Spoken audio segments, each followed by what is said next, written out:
You're listening to the Options Insider Radio Network. For more quality options programs, visit www.theoptionsinsider.com or search for Options Insider Radio Network in your podcast provider of choice. Listeners can also access all of our programming through our mobile app, available in iTunes and on Google Play. Don't forget to follow along with your favorite programs and submit your own questions for the hosts at twitter.com/options. Facebook.com/TheOptionsInsider or via questions at TheOptionsInsider.com.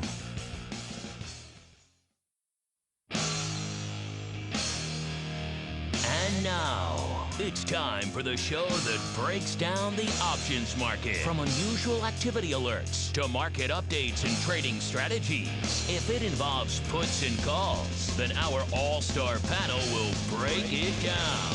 It's time to hit the option block with your host, Mark Longo from theoptionsinsider.com and co-hosts, Uncle Mike Tusaw from RCM Asset Management, Andrew the Rock Lobster Giovinazzi, and Mark the Greasy Meatball Sebastian from OptionPit.com.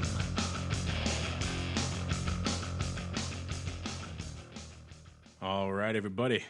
That rockin' tune means it's time once again for the Option Block, everyone's favorite bi-weekly source for all things options related. My name is Mark Longo from theoptionsinsider.com, as well as, of course, from the Options Insider Radio Network. Very pleased to be back on the old Option Block. It's been a little while. I took a little bit of a hiatus there. I was traveling for the old holiday season, then, of course, had some emergency dental surgery, which is always fun, oral surgery, when you have to talk for a living. But we're beyond all that fun stuff now, and I'm happy to be back on the program. However, in my absence, the Rock Lobster and Uncle Mike, and even the Greasy Meatball, filled in, did an able and admirable job of delivering you their quality Option Block content you come to expect from us, even if that first episode was a little truncated due to some audio issues on their part. They got it worked out for the second one, and they were able to deliver you the full program you've come to know and love. And speaking of the Rock Lobster, he is indeed joining me on this episode of the old program. Mr. Rock Lobster, welcome back to the Option Block, sir. It's good to have you welcoming me back. There was a long absence. You felt it, did you? I did. I felt the absence acutely. There was not near as many highfalutin verbiage floating around as there normally was, and but I just had the flu, so thankfully I'm still kicking.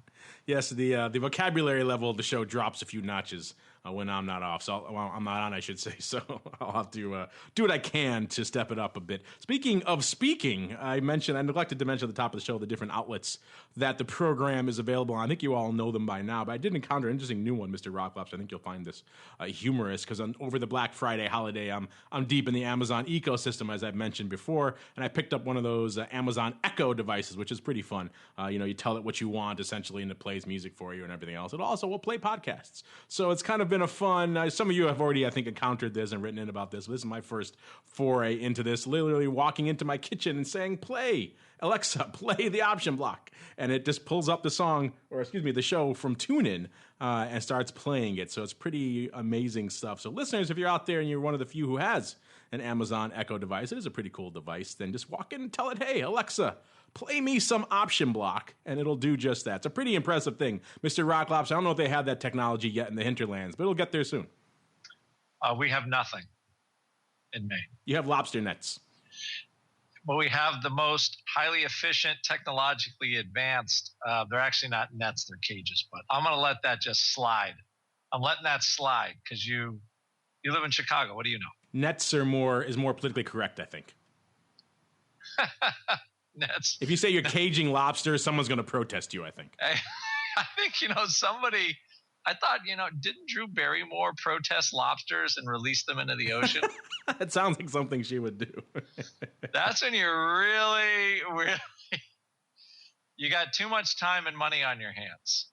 Yes, there's a few other causes I think would merit that attention before lobster caging. And listeners, before we keep rolling on and your Alexa says, what are these guys talking about? We'll keep on rolling right on into the trading block.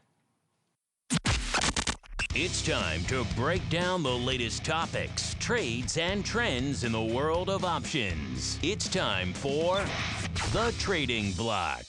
All right, listeners, welcome to the Trading Block. This is, of course, the portion of the program where we break down what's lighting it up, what's moving, what's shaking, what's rocking, what's rolling in today's markets. For those of you out there asking Alexa, hey, Alexa, where is Uncle Mike? Uncle Mike will be joining us forthwith. He got delayed in a little meeting out there. Of course, end of the year, a lot of planning and things going on in the advisor world, and he got stuck in one of those meetings. He'll be joining us pretty soon. But meanwhile, the show continues to roll on. And what a show it was today in the markets, Mr. Rock Lobster. It started off with a bit of a head of steam to the downside, and then it proceeded to just get more wind as the day went on. We closed with most of the major indices off well over 1%, S&P off 1.4%, or just a tick under 30 handles. The Dow up almost the exact same, down almost the exact same percentage, and the Q's off even more, 1.7%. And of course, all this downside brings new life, new love to ye old implied volatility, aka the VIX cash, ticking up a wee bit.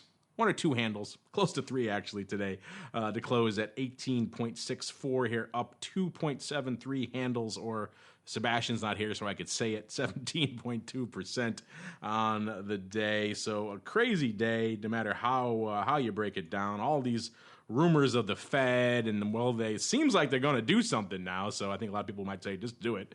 But it seems like they're all set to do something in the market, kind of taking it on the chin now ahead of that event. VIX cash intraday getting as high as 19.35, and of course the old SPX getting as low as about 2042 intraday, closing about 2048, so 6 handles off the lows there. Mr. Rock Lobster, unlike some of the shows last week, a lot to actually discuss today. So what actually caught your eye in today's bloodbath, unless you're looking at vol, in which case it was green all over the board? Yeah, well, it was weird. There's like some stocks up, like Walmart. I think even Twitter, which has been a total piece of doggy do for a while, was up. Oil was up. Tesla was up. So, it feels like an algo-driven sell-off. Best Buy feeling the love from Black Friday, I guess, up 1%, so bucking the downside trend today. Yeah, I mean, that was kind of looking ugly, but I mean, commodities outside of oil, ugly, all at year lows. And this morning, I thought I looked this morning, I'm like, oh wow, the futures are up like 9 handles because the ECB was cutting, and then everybody like, well, he didn't cut enough, or no, actually he didn't. I guess it was the rebate. I guess the negative interest rate. I mean, how much more negative can you get? Or that's the charge on balances, right? All he's doing is charging people more money for putting it in a bank, I guess, right? So they thought there was going to be more expansion of the program or something, and I don't think it was enough. And it just, everybody freaked out. And what you got is what I would say is just a normal day. The market's down 1.5%. Volatility is going to be up, is going to climb. Just you're moving down the curve, things are going to it's going to climb. And I think, and it moved, I would say, if anything, VIX cash moved a little light, probably because it was already slightly overpriced. And in the after hours, the futures are selling off a little bit. Looks like the Wall futures, not much. But, and that's what we have. We have market moves down, vol goes up. And it feels like, we have been kind of pricing a move down. Yesterday, we were almost at all-time highs again, weren't we? I just could have sworn. We're over 2,100 in the SPX. We had near-term lows for vol, or short-term lows for vol. And then, the reality of the QE, again, the only thing the market's been pricing is not sure how the market's going to price the actual rates going up. But at this point, I think they've telegraphed it enough that I don't know how you can not expect them to rise. Just get it over with. And I think there will be some relief there. Even if we sell off a little bit, I would expect the vol to come in a little. What do you think the market does if after all this nonsense they don't raise at the December meeting? What do you think we do from there? I think we sell off. Really? You think we sell off regardless? Yeah. Really? Because then the Fed is like a ninny factory at that point. People just throwing their hands up and saying we can't take this anymore. These guys are idiots. That's the thing is they're just shut up. You're not providing anything, right? That's the best argument for a sell-off I've ever heard in my life. People are just fed up with the Fed's nonsense, so they're going to sell off regardless. Yeah, it is. I'm there. You're going to call it the ninny factory. They're asleep at the wheel. Just the economy's growing. The biggest problem is the government has accumulated a huge debt that probably nobody believes they're going to be able to pay back. At some point, you got to raise rates so they stop borrowing money because they've been borrowing it for basically free. Okay, now you have to make it more expensive so they stop. And other than that, banks are in good shape. Households have never been saving more money, so everybody else is ready for it. Maybe the government should just jump in line. But anyway. I wonder if there's some process for an intra-term removal of a Fed chairman, because if they don't raise in December after having caused all of this nonsense for the better part of the last few quarters, there might be a few calls for her, Mrs. Yellen's head, you think? She's not doing anything hugely different. We're going to do this. It's just there's way too much chatter in the meantime. Every time there's like some sort of economic whatever, they got to chatter. It's just let the chips fall where they may. And let it happen, right? Stocks are going to go up. Stocks are going to go down. What businesses want is they want confidence they want predictability in the future. The rate's going to be this. Okay, now we can plan. If the mandarins keep vacillating, then it freaks people out. It's been like that ever since I started trading options. So in the old days, that wasn't a problem because you had Greenspan, he kind of had his head on it. And then before that, you had Volcker. That's as far back as I remember. And Volcker's like, we're going to crush inflation. And everybody got on board because he was going to, and he did it. That was it. And Greenspan was like, well, we're going to keep the pot rolling. And he was a little bit more interventionist. And then Bernanke kind of took over, and I would say probably a difficult circumstance. Wasn't getting, got some help from the government with TARP, which was probably a good idea. Then they piled more on top of TARP with just massive government spending. Who knows if that was good or not? But now you're going to have to pay the bill eventually. So at this point, they just like, okay, let's get back to normal, and let's get past what happened 7 years ago. And you're going to have to just grow your way out of it. Takes time. It's not going to happen. So, but at this point, the waffling is more painful than everything else. That's my opinion. Vacillating mandarins. That might be a new one for me here on the program. I like that. Well, it's like all those guys in France trying to deal with climate change. How much are they getting done?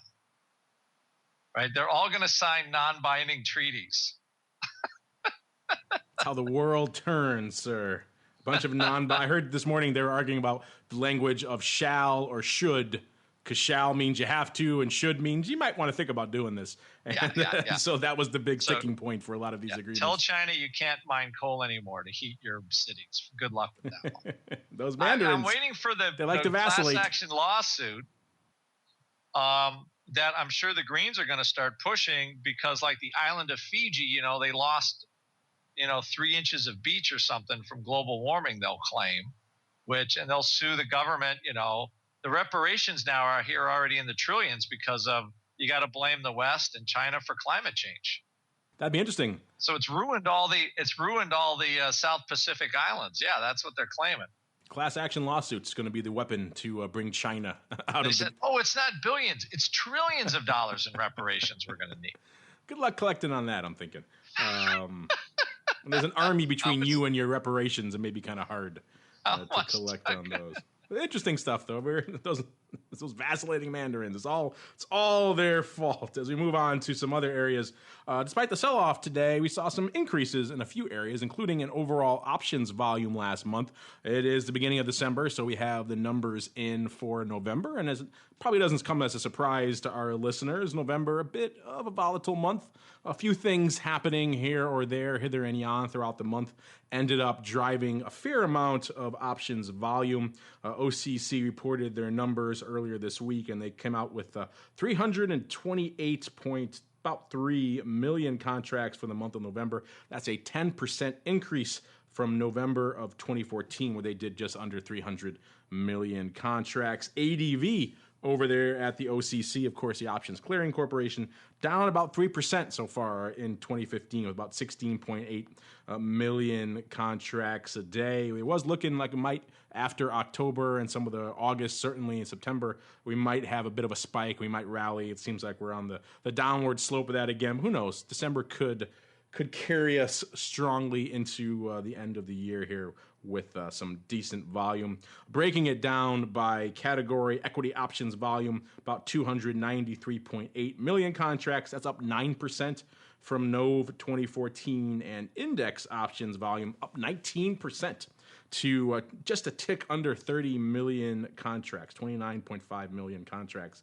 So a good month to be in the SPX business and a few other indices. Speaking of SPX and proprietary products, we also can turn our attention to how the exchange battle is faring. We don't talk about it that often, but it's interesting to kind of stick our noses into the fray every now and then. And of course, in a month when SPX and index volume is up 19%, SIBO's going to do fairly well, and they were leading the charge last month with just a tick under 23% of overall total market share. If you add in C2, which most people don't, but if you add in C2, they're about 1.5, so it gets them to about 24.5%. But some of the other big stories out there, I mean, SIBO is not really a surprise. I think the big surprise story, I was actually talking to these guys the other day, the folks over there at BATS have really been climbing the ladder steadily in terms of market share. They're up to about 8.5%, and they're actually at the 8.5% level if you factor in their new Edge X options platform that they just launched exactly a month ago today. So that's still very nascent, only 0.14% there, but it's a new platform they plan to grow, and they're starting to close in on some of the other volume leaders like ISC at 11.3%, Amex 10.25%, NYSE Arca only 9%. So Amex actually trumping NYSE Arca there, which is interesting, and good old OMX Philex, which is 17%. Again, a lot of their volume coming from those div trades that are still highly controversial in the space. So a lot of interesting stuff to parse here. And again, take a lot of these numbers, these percentages with a grain of salt. They are sometimes illusory. Once you get outside some of the material numbers like SPX and things which are going to do steady numbers, you get exchanges that are out there that are fighting with rebates and make or take. In fact, we're going to get to that in a little bit, one of our other stories here. And you can see how just illusory some of these gains can be, because some of these exchanges gin up the numbers by paying pretty hefty rebates, and then guess what happens as soon as they turn that spigot off? Well, those market share numbers drop back down. So it remains to be seen if these numbers are going to stay, but the BAT story has been an upward one for quite some time, the better part of the past year. So it seems like at the very least their numbers are steadily climbing. We'll pay attention to that. Mr. Rock Lobster, amidst this sea of data and market share and ADV and net volume and year-to-date volume and everything else, anything really catch your eye as a surprise, or is it pretty much all as you expected? Well, first off, I didn't know that the sushi restaurant Nobo was an options exchange. You're late to the party on that one, sir. Oh, that's Nobu. Nobu is an options exchange now. He made so much money selling sushi, he decided to waste his money and open an option exchange. Yeah, I can't keep track of the myriad exchanges over there at NASDAQ. I believe they have 4. Nobu exchange. Then there's the Gemini. That's the ISE Gemini. Okay. And they haven't even launched Mercury yet. That's coming in Q1 of next year. Okay, this is the only thing where, their car makers are merging, and now we have 8 places, or let's say you have 14 places that all do the same thing. It's pretty impressive, isn't it? So what they're trying to do is, since they've kicked all the people off the floors, they're just trying to give a bunch of exchange people something to do. So they just open up new exchanges and put people in there. And the one thing I'd say about Philly is Philly does a lot of size blocks. So probably because they do, a fee cap or something like that. Yeah, Philly capped their fees a long time ago as their attempt to really get the dib trade business. Most other exchanges have essentially gotten rid of those fee caps. They don't want that business.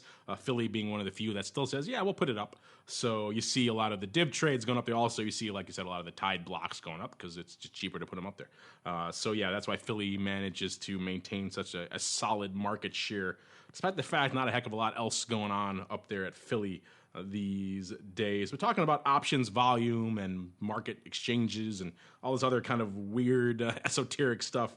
Mr. Rocklaps, I thought this one was kind of interesting. We've been hearing a lot about spoofing these days. It's kind of the crime du jour, even though anyone who's been in the markets for any period of time knows it's been around for decades. I remember seeing when I first walked into the IBM pit as a clerk in 1997, and people were spoofing that stock to hell all day long and dropping huge orders to try to move where they wanted the underlying to be, and that was quite some time ago. And here we are in 2015, finally codifying what spoofing is and making it pretty much illegal, even though Dodd-Frank did that. Most of the exchanges are stepping up and actually codifying their rules against spoofing now. And what's interesting about this, Mr. Rock Lobster, we've seen a lot of spoofing trials coming out recently in stocks and indeed in the Delta One products like futures. This is the first major one I've seen with an options focused.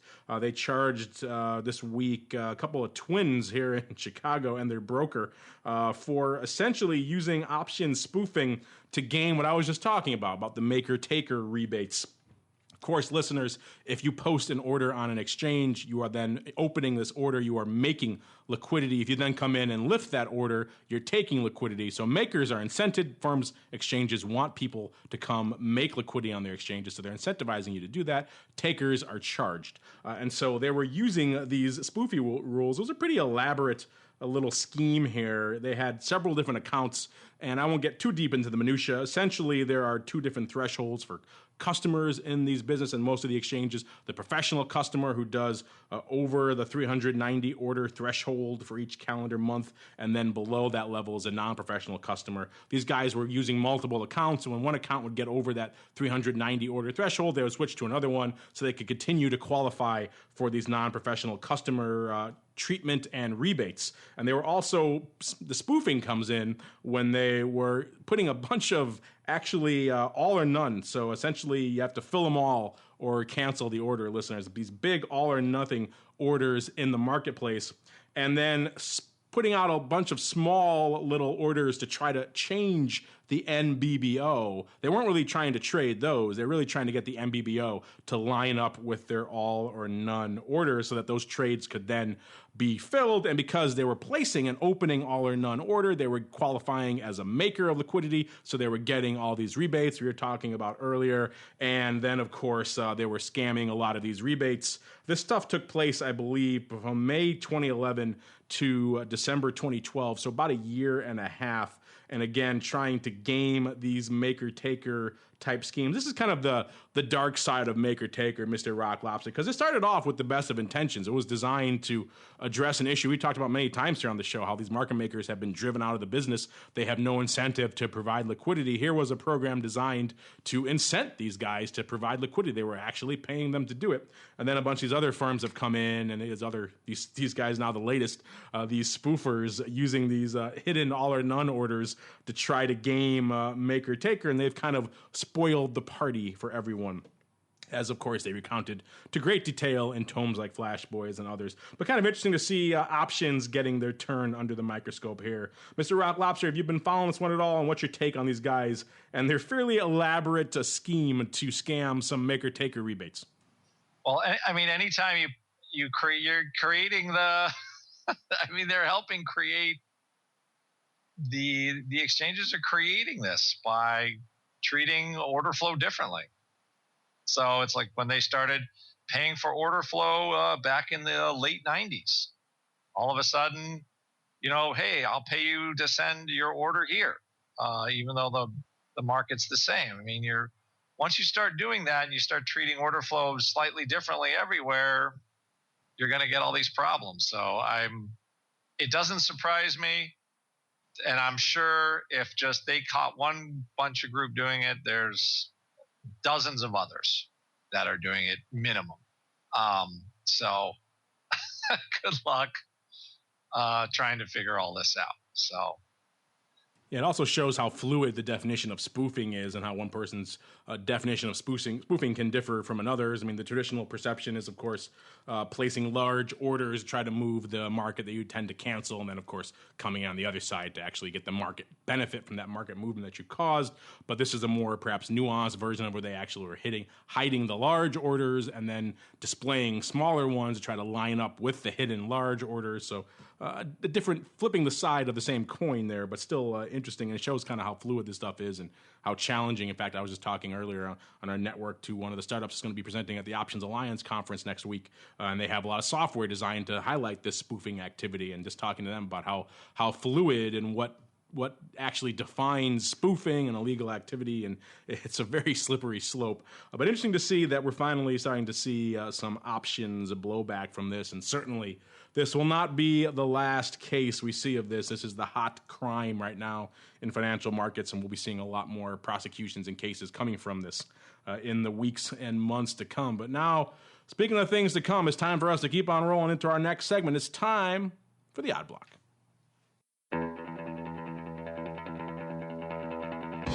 It's time to break down the most interesting, unusual, and downright questionable options activity that's been identified by theoptionsinsider.com. It's time for the Odd Block.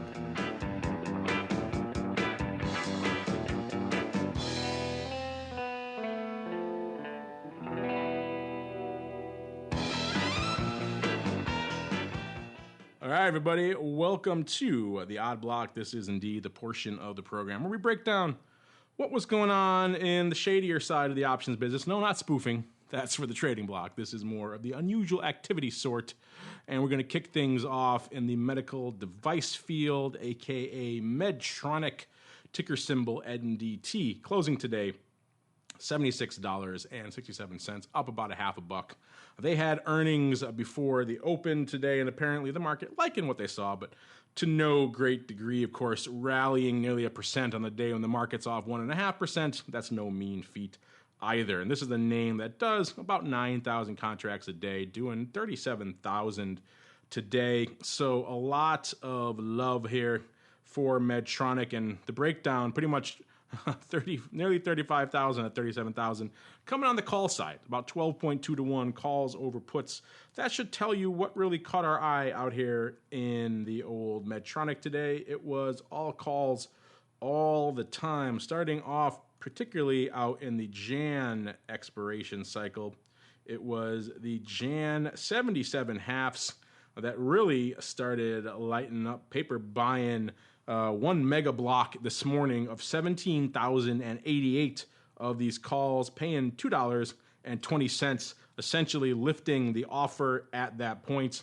Also saw some call buying in Feb and Dece, but the lion's share coming here in these Jan 77 halves, a total of 20,500 going up on this strike. That's all on open interest of about 23,000 contracts open on this strike, and our friend here buying these. Looks like he might indeed have been closing, in which case he may have come to regret his price because they went out $1.40 at $1.54. So he lifted the offer fairly aggressively when he maybe could have waited a little bit and gotten a little bit better offers, or better prices, I should say. They also bought about nearly 7,000 of the Feb 77 halves on 2,000 contracts opening. So open interest, clearly opening paper in Feb. A little bit of a debate on what was up there in the Jan paper. It looks like it might be closing. We did see a big block of these calls going up on November 18th.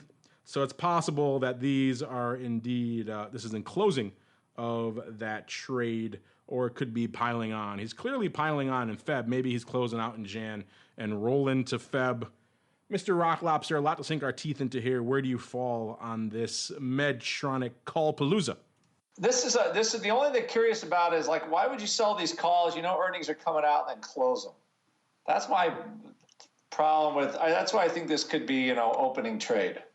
I mean, the problem is the open interest. That numbers are all too close to being the numbers are too close to being closed. I mean, it would make sense for them to be closed, but clearly they don't want to be short these calls anymore. And they kind of paid the top to close them as well. I don't know what they sold them for. Mark said a size trade went up on the 18th.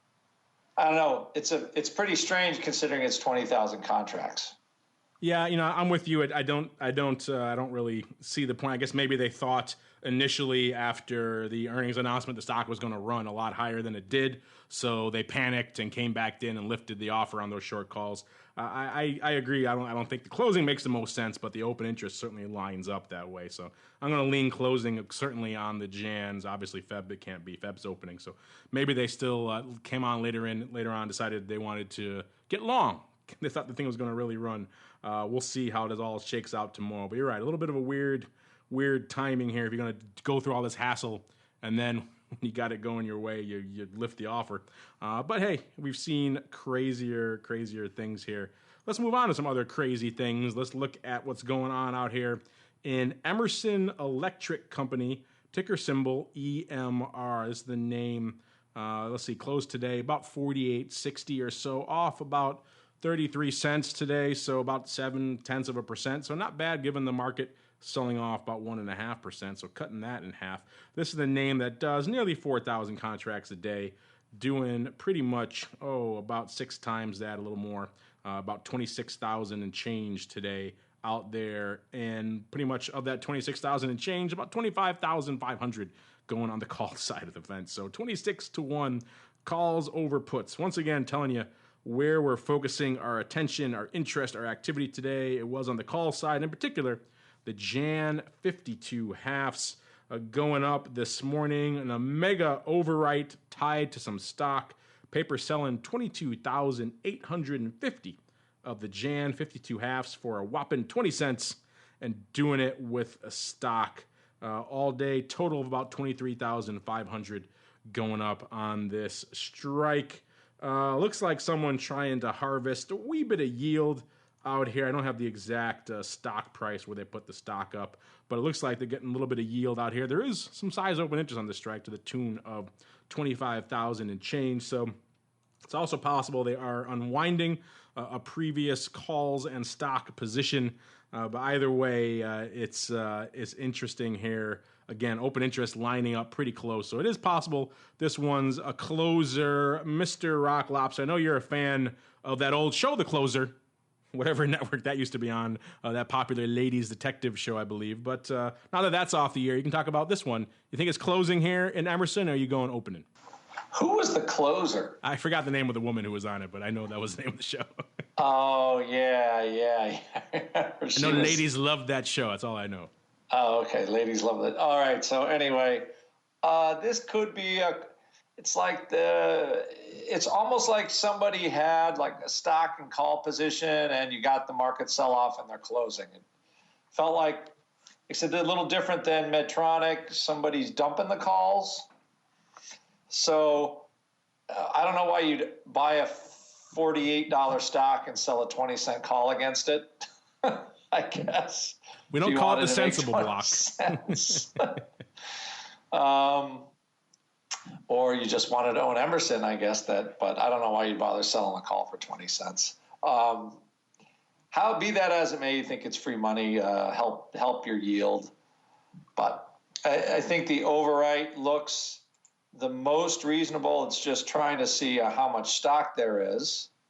And I was looking at this, if there's any stock tied to it today.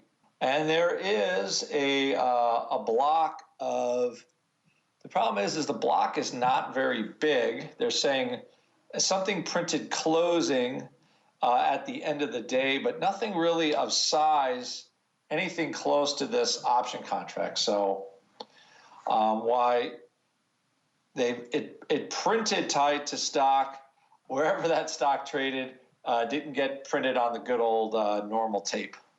The secret tape. That's where that stock went up. Yes, it printed on the secret tape. We are just kidding, listeners. Don't write us in saying what's going on with the secret tape. But speaking, we don't call it the sensible trading block. There's a reason why we call it the odd block. And sometimes, $48 stock and a 20-cent call. I've seen weirder. Sometimes you just got to get that yield, Mr. Rock Lobster, and you'll take it wherever you can get it, even if it involves some interesting ways, some interesting permutations and actions to get that yield. All right, we're going to wrap things up here in the odd block with InvenSense. Say that 5 times fast. Ticker symbol INVN. Clearly I can't. Closing today $11.85. This is the name that does about 2,600 contracts a day, doing nearly 10x that today, doing about 25,000 contracts. And a little bit flipping to the script here. This one about of that 25,000, 24,018 coming on the put side. So all puts all the time here. In particular, a bit of an interesting diagonal. It was the DEES 13 March 12 diagonal put spread going up. Paper selling the DEES puts and then buying the March puts. Doing it about 12,500 times on the DEES 13s. And let's see how many total Marches they did. 1 second. About a little bit less on the March, about 9,500. So obviously a bit of a ratio here. A bit of a funky put spread. No real open interest to speak of on either strike. So it's all open in paper. Selling the DEES puts for $1.30, paying $1.65 for the March puts, so doing it for 35 cents net debit to buy the put spread. It's an interesting trade, and as you pointed out on the site here today, it kind of shows a bit of a funky way to get into the stock, but with a bit of a hedge against it, which is probably why they were going a little bit higher strike on the nearer term. Again, these are interesting strikes. They're in the money puts, so he's getting that stock unless something funky happens in the next few weeks. He's getting that stock at about the 1170 level or so, which is about 15-cent discount to where it's trading today. But he's also got those puts in his back pocket, so should the worst come to pass, he does have a bit of a hedge. So an interesting one. I would probably, of the 3 we saw today, Mr. Rock Lobster, I would give this one the Savvier Award, certainly more so than buying a bunch of stock and then selling 20-cent calls against it. So where's your take here on our friend and his funky in-the-money time diagonal put spread here in InvenSense? My sense of these type of trades is the thing that bugs me about them is like you don't get a credit. So what if, you sold your DEES 13 puts? No right? juice for free for you, sir. And that's the problem. Like, if the thing takes off, then what do you have? Or let's say they're long. I think, this could be just a DEES 13 roll.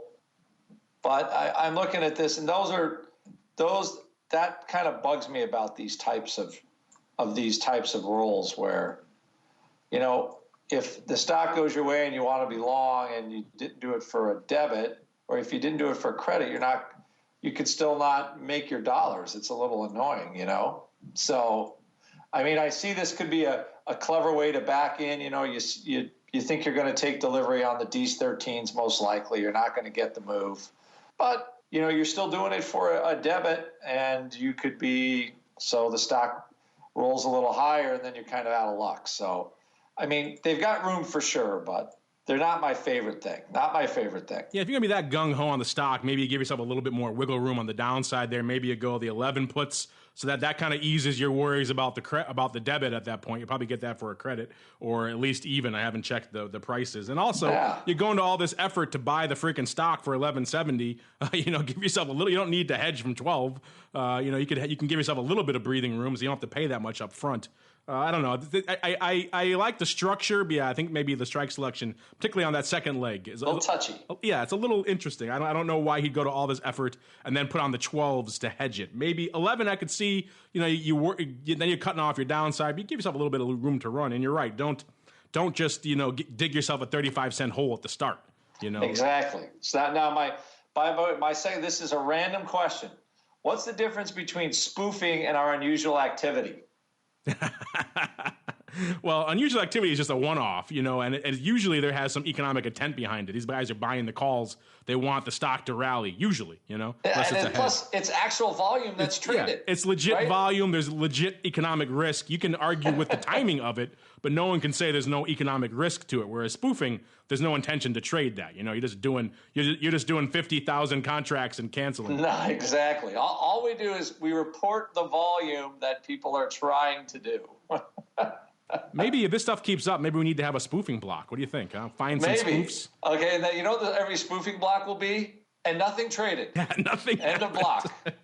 But somebody made money. 100 million quotes went up, but nothing traded. Exactly, and somebody made money.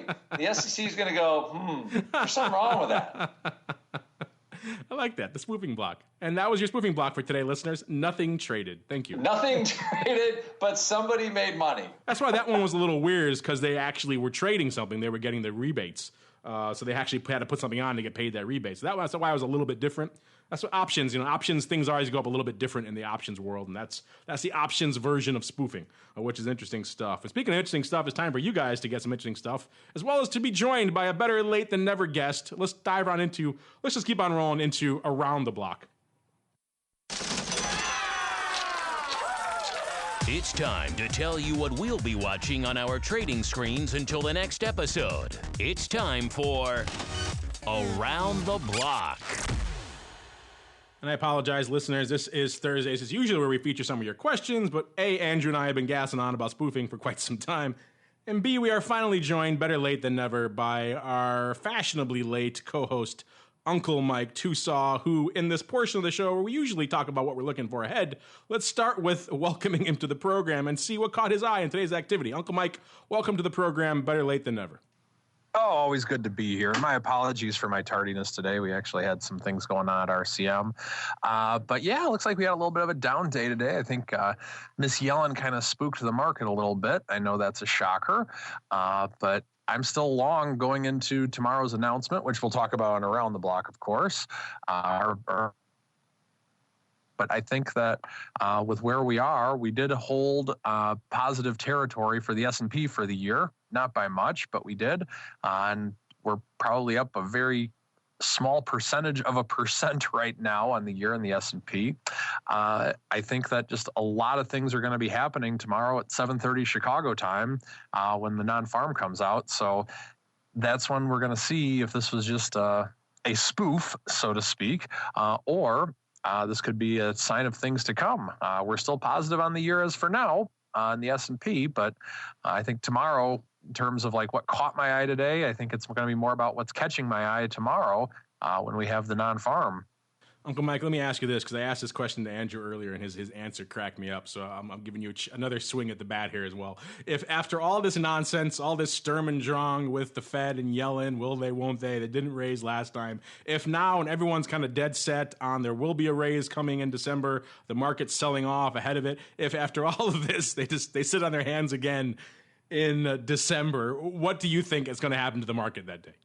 I think I'm going to cry just because it means we have to talk about it for another quarter until the next meeting. That's definitely true. But what about the market itself? I could see it going. I think that this is such a backwards market right now. It's so much that bad news is good news, but good news could be bad news unless it's bad, but then maybe it could be good. It's so much that type of a market right now. We almost need a rate increase to keep the market going up. I think it's that backwards right now. And on top of that, with a rate increase, I think that would help a lot of the banks. And because of that, I think that could spur some positive motion in the market. So I think the bull in me almost wants a rate increase, as weird as that felt to say. I think that's where we're at. How crazy is that? Andrew said the same thing, actually. He said if they don't raise, he thinks the market's going to have a huge sell-off. His reasoning was a little bit different because people will be so fed up with the Fed, that bunch of idiots, that they'll just crush the market in disgust. But still, either way, a down day is a down day. So yeah, 2 votes for a sell-off on no raise, which I think is kind of interesting. Yeah, this is the most unique Fed situation we've ever had, at least in my career in the marketplace. I can't recall another time when I saw bulls advocating for a rate increase in order to keep the party going, keep the rally going. Crazy times. Mr. Rock Lobster, did I mischaracterize your position there? No, besides calling them, what did I say, useless mandarins or confused mandarins? I think you call them vacillating mandarins. Vacillating mandarins, yes. We don't need vacillating mandarins anymore. We need somebody with some gusto. Doesn't matter who. They just got to pick their path. The market loves, they like to see that straight line, and that's how rallies happen. I'm sure someone in the Chinese American community will be writing in our audience was taking all sorts of umbrage at that term, sir. So direct your hate mail to Andrew, not to me, listeners. All right. And we are, of course, in the Around the Block segment. This is where we're supposed to talk about what's coming down the pike. We're a little bit disjointed today, listeners. But Uncle Mike kind of touched on it earlier. We got that big number tomorrow, the non-farms. You know, we joked it previously, even going into this year, non-farms have become kind of a non-event, not really much teeth to them anymore, where they used to be this big market-moving event. And then I think it was towards the end of Q1, maybe early Q2, non-farms came out and really just rocked the market for the first time in a while. And that's when people said, wait a minute, maybe we should pay attention to these things again. And we've seen some interesting activity. Of course, people bidding up vol today. Of course, not all that non-farm related. There was a big sell-off today as well. But we've seen some activity going into non-farms, kind of like the old days again. People actually a little bit reticent to sell premium, a little bit more inclined to buy some protection. Things like we used to see when non-farms was a big market mover. So we'll see what plays out tomorrow. Mr. Rock Lobster, obviously non-farms, top of mind for you. What in particular are you watching for non-farms, and what else you keep an eye on for the rest of this week into the weekend? What's funny is I'm trying to see if like all the vol products get back to where they were yesterday, when all of a sudden the world looked rosy. The S&P 500 was above 2,100, and I don't know what drove that rally, because that was like I wouldn't see how that one was going to last. This isn't going to last. But other than that, I would not be surprised if the volatility we saw yesterday would get back there right today after there's the number's decent. Everybody's like, okay. The Fed just shuts up for a week until they, for a week and a half. So I don't think we're probably going to see that vol low, though, until probably after the 18th. We could, but I think the having the euro spike like this and all kind of the hedge fund short covering and all this massive macro unwinding trade that was happening today, I wouldn't be surprised if that caused a lot of the turmoil we saw today. Here's an interesting corollary to what we discussed earlier, Uncle Mike. Let's say non-farms comes in tomorrow, just a horrible, atrocious number showing the economy is just in the toilet, clearly not ready for a rate increase. You think we get that sell-off then tomorrow, even ahead of the December meeting? I think we do. I think this is so backwards that it almost makes sense. Because let's think about this for a second. In years past, if we have a great non-farm number, then the market goes up. And we have a bad non-farm number, then the market goes down.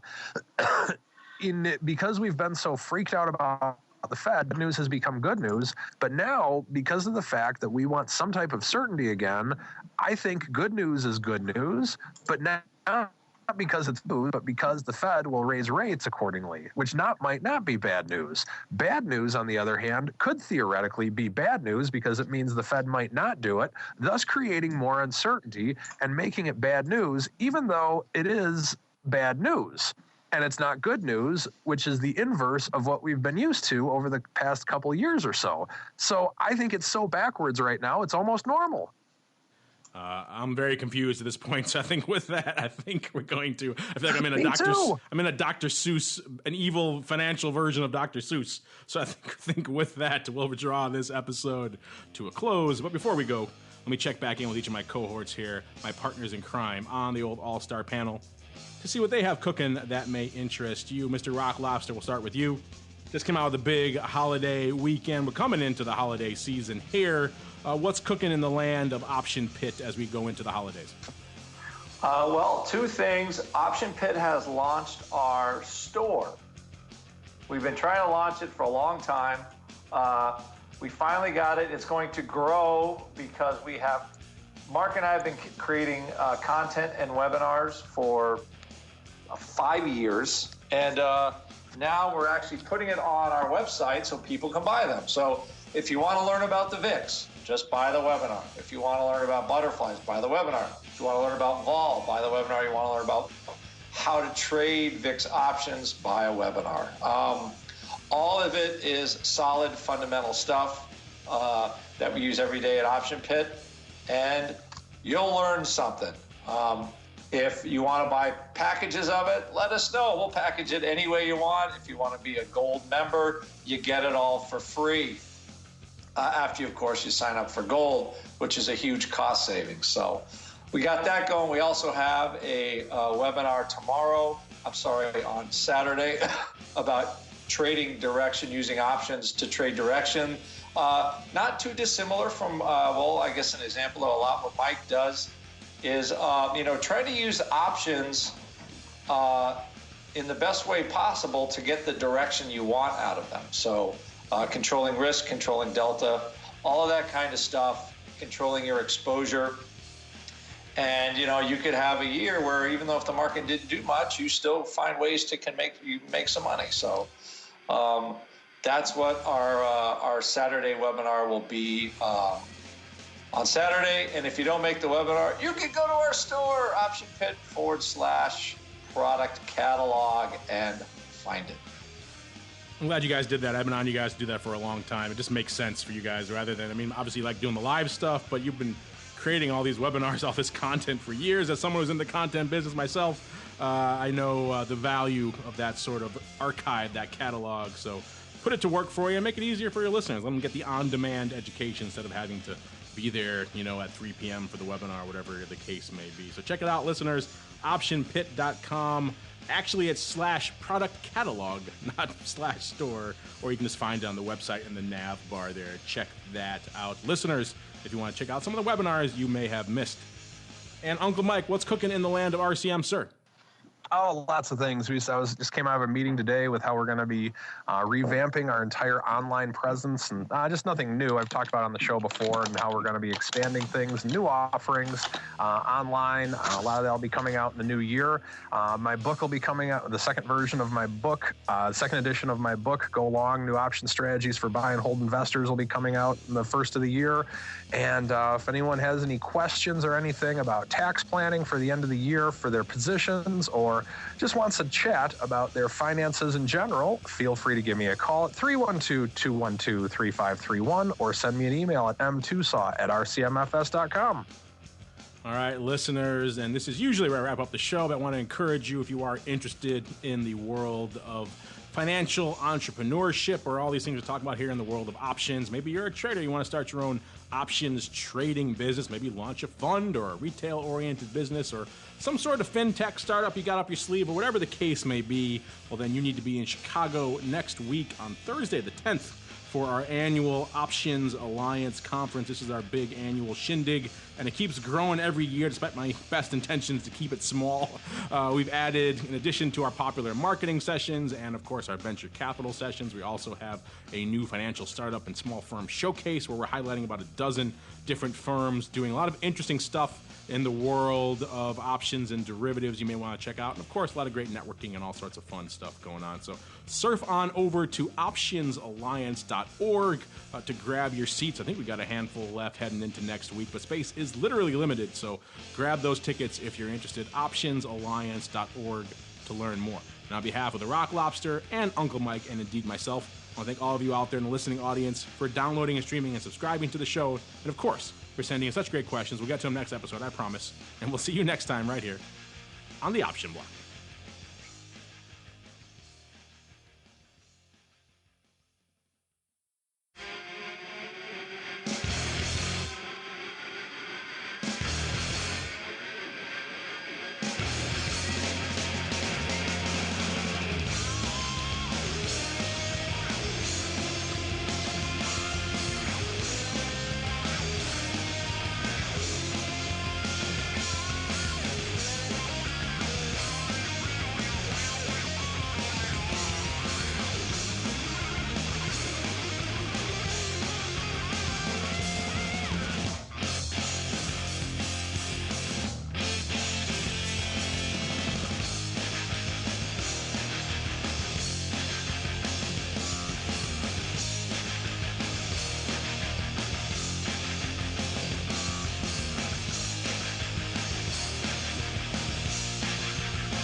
The preceding program was a production of the Options Insider Radio Network. For more quality options programs, visit www.theoptionsinsider.com or search for Options Insider Radio Network in your podcast provider of choice. Listeners can also access all of our programming through our mobile app, available in iTunes and on Google Play. Don't forget to follow along with your favorite programs and submit your own questions for the hosts at twitter.com/options, facebook.com/theoptionsinsider, or via questions@theoptionsinsider.com.